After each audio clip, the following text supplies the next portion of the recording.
Hi students, welcome to PhD jobs and admission. This is Gauri. इस video में मैं आप सभी को doctor RMLAU PhD CET exam में जो रिसर्च मेथोडोलॉजी का सिलेबस है वो सिखा रही हूँ। And in today's session we are going to see measures of dispersion in research by using MCQs. जैसे कि हमने मेजर्स ऑफ सेंट्रल टेंडेंसी देखे थे, वैसे ही मेजर्स ऑफ डिस्पर्जन होते हैं जिनकी मदद से हम स्टैटिस्टिकली डेटा को एनालाइज कर सकते हैं। So these are range, then variance, then standard deviation, mean deviation. ये सारे कॉन्सेप्ट्स हम लोग इसी सेशन में देखेंगे by using MCQs. And that's why आप सभी के जो डाउट्स है वो भी क्लियर हो जाएंगे। ये वीडियो आपको एंड तक देखना है। बट स्टिल इस वीडियो को देखने के बाद अगर आपको कोई भी डाउट है देन आप मुझे कमेंट करके पूछ सकते हो। I will reply to you. Okay, so students, before starting this session मैं आप सभी को बताना चाहती हूँ, ग्लोबल ऑनलाइन टीम आप सभी के लिए रिसर्च मेथोडोलॉजी के ऊपर कंप्लीट कोर्स प्रोवाइड करती है, जिस कोर्स की मदद से आप guaranteed doctor RMLAU PhD CET exam को क्वालिफाई कर सकते हो। इस कोर्स में हम सभी आपको full syllabus video lectures provide करते हैं, जिसमें थियोरीज एंड एमसीक्यूज दोनों भी आते हैं। हम सभी आपको full syllabus notes and mock test provide करते हैं। बेसिकली हमारे पास ऐसे 10 मॉक टेस्ट अवेलेबल है and each mock test contains 40 MCQs and that's why overall इसमें 400 एमसीक्यूज कवर हो जाते हैं। हम सभी आपको 1500 से भी ज़्यादा एमसीक्यूज रिवीजन PDF प्रोवाइड करते हैं, जिस PDF की मदद से आप गारंटीड सारे टॉपिक्स एक ही PDF में रिवाइज कर सकते हो। एंड दैट्स वाई आपको 80% एमसीक्यूज इसी PDF में से मिलते हैं out of 100% MCQs in the research methodology section of PhD CET exam. And ये सारा स्टडी मटेरियल आपको दोनों ही लैंग्वेजेस में मिलता है, that is Hindi and English. Students, अगर आप कोर्स को परचेस करना चाहते हो देन इधर आप ग्लोबल ऑनलाइन ऐप डाउनलोड कीजिए फ्रॉम द प्ले स्टोर, जिसके लिए मैंने लिंक इस वीडियो के डिस्क्रिप्शन बॉक्स में आप सभी के साथ शेयर की है, या फिर आप इनमें से किसी भी नंबर्स पर जाकर व्हाट्सएप थ्रू मुझे कांटेक्ट कर सकते हो एंड कांटेक्ट करके आप मेरे इंक्वायरी भी कर सकते हो। And the course fees are only 699 rupees which are really very low. And income fees में ग्लोबल ऑनलाइन टीम आप सभी को गारंटीड सिलेक्शन का वादा देती है कि आप गारंटीड PhD CET एग्जाम को क्वालिफाई कर सकते हो। ओके, जैसे ये आपकी जो एग्जाम है वो अभी बहुत नज़दीक है, which is on 4 June and that's Y बहुत कम दिनों में आप रिसर्च मेथोडोलॉजी की पढ़ाई इस कोर्स से सिर्फ कर सकते हो। आपको किसी और दूसरे सोर्स को रेफर करने की ज़रूरत नहीं पड़ती है। Okay, fine. Now let us start with this session. Now the question 1 is the number of standard deviations that a value x is above or below the mean is. Now इनमें से कौन C concept ऐसी है जिसका definition ये है, number of standard deviation that a value x is above और below the mean. मतलब जिसके नंबर ऑफ स्टैंडर्ड डेविएशंस ये मीन के अबव और बिलो होते हैं। Weather it is absolute deviation या फिर कोएफिशिएंट ऑफ वेरिएशन या फिर इंटरक्वार्टाइल रेंज या फिर Z score. Students, the correct answer for this is 4, that is Z score. Okay, Z score is the number of standard deviation that value x is above or below the mean. Okay, and that's why देखो Z score ये हमें represent करता है the number of standard deviation a data point is from mean of distribution. Okay, for example आपके पास काफ़ी data set है, जैसे कि 1 to 100 से लेकर, and each and every data set के और जो डिस्ट्रीब्यूशन होता है, okay, from the mean of the whole data set. Okay, वो distribution basically number of deviation के साथ कैसा रिलेट करता है। Okay, this is nothing but the Z score and that's why अगर आपको Z स्कोर को कैलकुलेट करना है देन उसका फॉर्मूला है capital Z is equal to x minus mu upon sigma. x का मतलब होता है each and every data point, mu का मतलब होता है mean of the whole data set and sigma का मतलब होता है standard deviation. And that's why Z score represents number of standard deviation a point और a data point is from the mean of distribution. Okay, now let us see what is absolute deviation. What is this? Absolute deviation ये एक measurement है। This is the measurement of variability. Okay, variability का ये एक measurement है this is the measure of variability of set of data points. Okay, so जितने भी सारे डेटा पॉइंट्स है एंड उसका जो सेट है आपके पास, सो उसकी जो वेरिएबिलिटी है, उसका जो मेजरमेंट है, this is called as absolute deviation. This is called as absolute deviation. Now let us see what is coefficient of variation. What is this? So this is the statistical measure of relative variability or dispersion of a set of data points. So जो relative variability होती है data points की, उसे coefficient of variation कहा जाता है. For example आपके पास दो ग्रुप्स है, जैसे कि यहाँ पे देखो 1 to 100 से लेकर एक डेटा सेट है एंड दूसरा अगर आपके पास है 101 से लेकर 200 तक. सो जितने भी सारे डेटा पॉइंट्स है इन दोनों ही ग्रुप्स में, वो आप एक दूसरे के साथ रिलेट कर सकते हो. ओके, एंड उस रिलेशन के लिए अगर आपको वेरिएबिलिटी की ज़रूरत पड़ती है एंड अगर आप वेरिएबिलिटी को मेजर करते हो दोनों ही डेटा पॉइंट्स को, वो भी साथ साथ, एंड अगर आप उनको रिलेट करते हो, देन उसका जो मेजरमेंट होता है it is nothing but coefficient of variation. Now let us see what is interquartile range. Okay, what is this? So this is the measurement of variability that is based on dividing data set into 4 equal parts.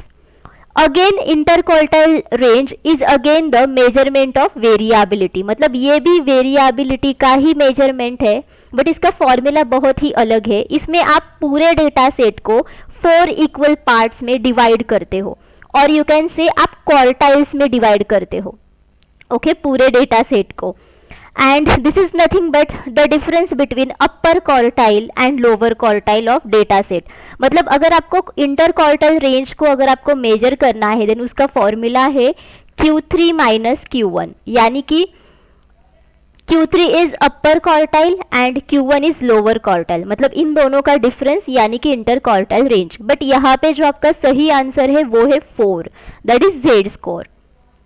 The equation for R involves dividing the dash by dash. Now R का जो equation है उसमें आप किस concept को किस concept के साथ डिवाइड करते हो. So whether it is product of the variances of x and y to the covariance of x and y, या फिर product of the variances of x and y to the covariance of x and y, या फिर covariance of x and y to the product of the standard deviation of x and y, या फिर covariance of x and y to the product of the variance of x and y. Okay, so let us see first of all what is this R. So R is the denotation of Pearson correlation coefficient. Okay, this is Pearson correlation coefficient.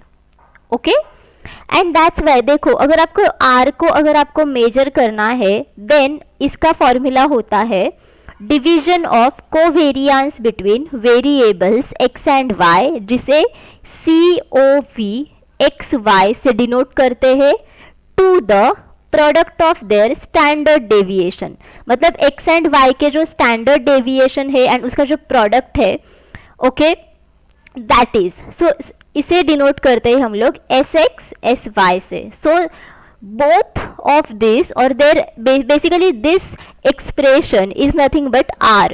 So this is the equation for R.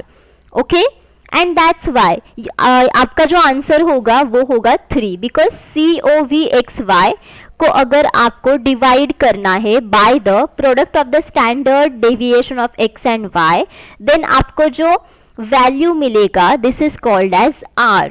Okay, and that's why अगर देखो R अगर आपको मिलता है, या फिर you can say Pearson correlation coefficient की value अगर आपको मिलती है, then you can measure the strength and direction of linear relationship between two variables. मतलब अगर आपके पास ये दो वेरिएबल्स है एक्स एंड वाई, एंड इनके बीच में जो रिलेशनशिप होता है, ओके, उस रिलेशनशिप को आप मेजर कर सकते हो. सो बेसिकली उन रिलेशनशिप के स्ट्रेंथ को आप मेजर कर सकते हो, एंड एज वेल आप उनके डायरेक्शन को भी मेजर कर सकते हो. एंड हमेशा R की वैल्यू ये -1 से लेकर 1 तक वैरी होती है, मतलब इनके बीच में ही रहती है value. Okay, The mean and standard deviation of a group of 25 observations were calculated to be 20 and 5 respectively. Now यहाँ पे आपको mean दिया है 20 and standard deviation दिया है 5 and number of observations है 25. Okay, so it was later found that there was an error in recording one observation and it was recorded as 12 instead of 22. Okay, so बाद में समझ में आया कि एक ऑब्जर्वेशन को मेजर करने में गलती हो गई. सो गलती से एक ऑब्जर्वेशन 12 से रिकॉर्ड हो गया इंस्टेड ऑफ 22. सो अगर आप करेक्ट करोगे इस एक ही ऑब्जर्वेशन को, देन उसके बाद आपको स्टैंडर्ड डेविएशन की वैल्यू क्या मिलेगी. So the standard deviation when the error is corrected is, so whether ये 4.4 होगा या फिर 4.5 या फिर 4.7 या फिर 4.9.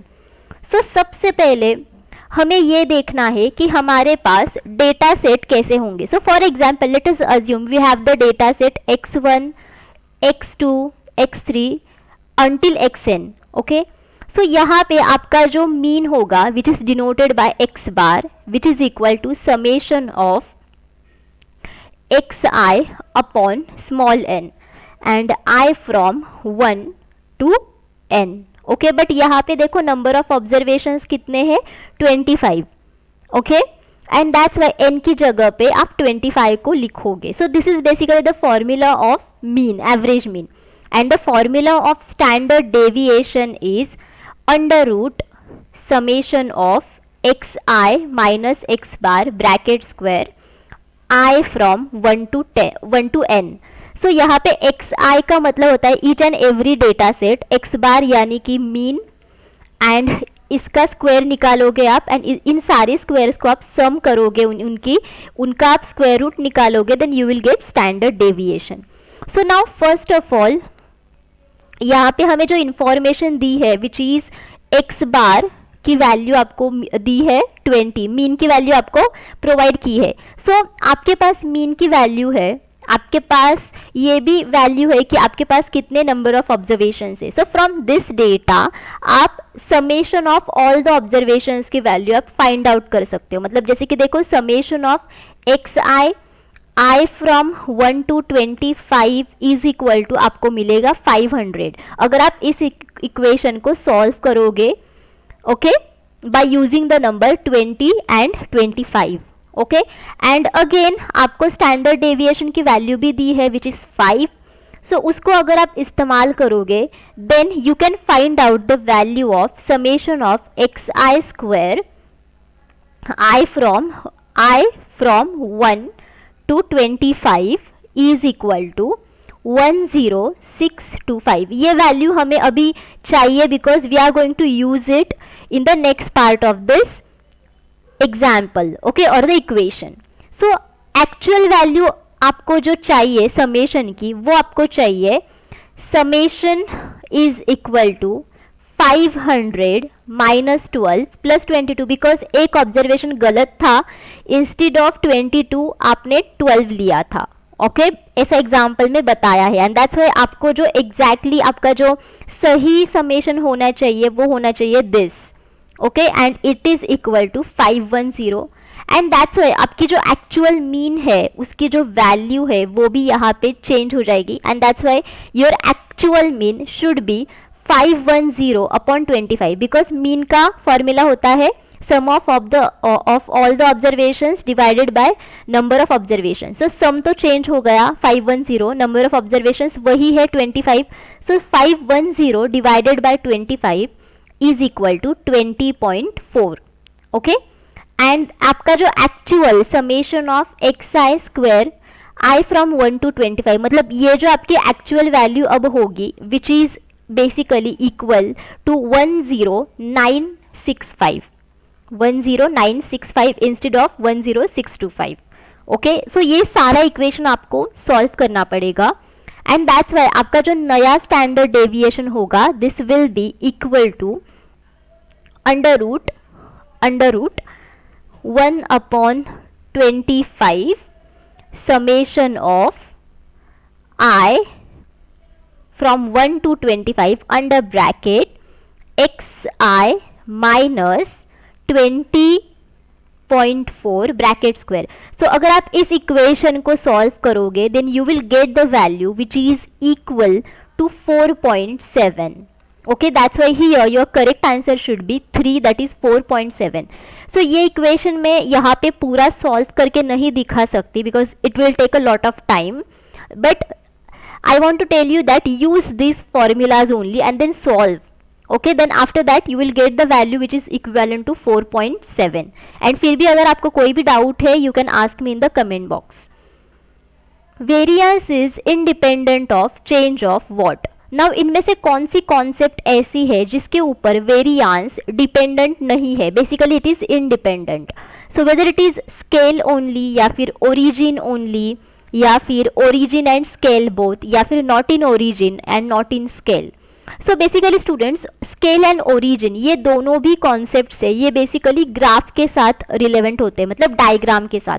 सो this is called as origin and scale, this is called as your scale. This is x axis, this is y axis. So all of these are the scales and this is origin. Okay, so now let us see over here. अगर आप origin को change करोगे, for example अगर आप origin को यहाँ से यहाँ shift करोगे then obviously देखो सारे values भी change हो जाएंगे and ये सारे values सारे concept को भी आपको अप्लाई करने पड़ेंगे. सो whether it is mean, weather it is variance, weather it is standard deviation, anything. And that's why variance is independent of change of origin only. अगर आप स्केल की वैल्यू चेंज करोगे देन स्केल की value change करने से individual values में changes आ जाते हैं. ओके, बट अगर आप ओरिजिन की वैल्यू सिर्फ चेंज करोगे देन उसकी वजह से सारे वैल्यूज चेंज होते हैं एंड दैट्स व्हाई वेरियांस में कोई भी चेंजेस नहीं होते. Okay, all of you getting, because अगर सारे वैल्यूज चेंज होंगे देन अल्टीमेटली वेरिएंस की वैल्यू आपको वही मिलेगी. बट अगर आप स्केल को चेंज करोगे then obviously each and every individual concept की वैल्यू चेंज हो जाएगी. मतलब मीन की वैल्यू चेंज होगी, वेरिएंस की वैल्यू चेंज होगी, सबकी वैल्यू चेंज होगी. बट ओरिजिन की वजह से कोई भी वैल्यू चेंज नहीं होती है. ओके, जो वैल्यू रहती है वही रहती है constantly. And that's why variance लो या फिर मीन लो या फिर स्टैंडर्ड डेविएशन और एनी अदर स्टैटिस्टिकल मेजरमेंट लो, this is basically independent of change of origin only. Okay, for any discrete distribution the standard deviation is. Now किसी भी प्रकार के डिस्क्रीट डिस्ट्रीब्यूशन के लिए उसका स्टैंडर्ड डेविएशन क्या होता है? So whether it is equal to mean deviation from mean या फिर square of the mean deviation from mean या फिर not less than the mean deviation from mean या फिर less than mean deviation from mean. Okay, so students let us see first of all what is standard deviation, जो कि हमने पहले भी देखा है इसी वीडियो में. So this is the amount of variability और dispersion from individual data values to mean. So basically individual data values उसके मीन के साथ ओके कैसे डिस्ट्रीब्यूट हुए हैं. So this is called as standard deviation. And what is mean deviation? Okay, what is this? Mean deviation is how far sample mean of data is likely to be from true population mean. So आप सभी को पता है कि population होता है target population किसी भी रिसर्च में एंड उसमें से आप सैंपल्स को सिलेक्ट करते हो. सो पॉपुलेशन का मीन एंड सैंपल का मीन ये एक दूसरे के साथ कैसे रिलेट करते हैं एंड इनके बीच में कितना डिफरेंस है. Okay, so this is called as mean deviation. And that's why अगर आप देखोगे the you can say the mean deviation का you know formula and the standard deviation का formula, then mean deviation का formula is fi in bracket xi minus x bar upon capital N. So यहाँ पे xi is each and every data value or data point and x bar is mean and capital N is all of the total number of observations. Okay, and fi is their frequency and sigma is nothing but standard deviation. And हमने अभी देखा इसका formula है under root 1 upon capital N fi under bracket xi minus x bar bracket square. So if you compare these two formulas then you will understand that mean deviation is less than or equal to standard deviation. So mean deviation की value ये हमेशा standard deviation के value से कम होती है या फिर equal होती है, and that's why your correct answer over here should be 3, that is not less than the mean deviation from mean. Okay, if for a moderately symmetrical distribution mean deviation is 12 and the value of standard deviation is, now देखो आपके पास moderately symmetrical distribution है data का, and उसमें mean deviation की value है 12 and standard deviation की value आपको पूछी है. सो वेदर इट इज 15, 12, 24 या फिर none of the above. So अगर आपके पास मॉडरेटली सिमेट्रिकल डिस्ट्रीब्यूशन है, then in this situation mean deviation is equal to 4/5 standard deviation. Okay, and that's why mean deviation की वैल्यू यहाँ पे है 12, so 4/5 standard deviation, that's why standard deviation is equal to 15. So your correct answer over here should be 1, that is 15. Okay, now next is if the probability of winning a match is 0.7, then what is the value of variance. Okay, so यहाँ पे आपको probability दी है of winning a match is 0.7 and आपको variance की value पूछी गई है. Okay, so now probability of winning a match और winning a game, let us assume p of x is equal to 0.7 and probability of losing a game, okay, which is p of y. So let us assume it is p of y and it is equal to probability of event, okay, probability of event minus probability of winning game, that is p of x. Okay, now students, the formula for variance in terms of probability is variance is equal to n into p of x into 1 minus p of x. So this is the formula of variance. So let us assume that probability of event, so this probability of event is n and it is equal to 1, and that's why देखो probability of y की जो value आपको मिलेगी which is equal to 1 minus p of x which is 0.7, so आपको मिलेगी 0.3, and put these values in this formula. So variance is equal to, so variance is equal to n की value है 1, p of x की value है 0.7 into 1 minus 0.7. Okay, सो आपको ये जो overall value मिलेगी which is equivalent to 0.21 and that's why here your correct answer should be 2, that is 0.21. Now next is the extent to which data is scattered about the zone of central tendency is known as. So कितने extent के साथ data zone of central tendency से scattered हो चुका है. Okay, so this kind of concept is called as what. So whether it is dispersion, whether it is median, whether it is arithmetic mean or whether it is geometrical mean, so it is called as dispersion. So इस video में हम लोग सिर्फ measure of dispersion के बारे में देख रहे हैं, right, and that's why here your correct answer is 1 because central tendency के जोन से डेटा आपका कितना स्कैटर हुआ है उसका जो मेजरमेंट होता है it is called as dispersion. And बाकी के जो ऑप्शंस है यहाँ पे median, arithmetic mean and geometrical mean, all of these are the measurements of central tendency, वो मेजरमेंट ऑफ डिस्पर्जन नहीं है, and that's why here your correct answer should be 1, that is dispersion. The interquartile range excludes dash of the values. Now interquartile range इनमें से कौन से values को exclude करता है, मतलब include नहीं करता है. So whether it is 100%, whether it is 75%, whether it is 25% or 50%. So students, इसी वीडियो में देखा हमने कि exactly interquartile range क्या होता है. So this is the measurement of variability and जिसकी मदद से आप पूरे डेटा सेट को 4 इक्वल पार्ट्स में डिवाइड कर सकते हो, and the formula for it is Q3 minus Q1, right, and Q3 is the upper quartile and Q1 is the lower quartile.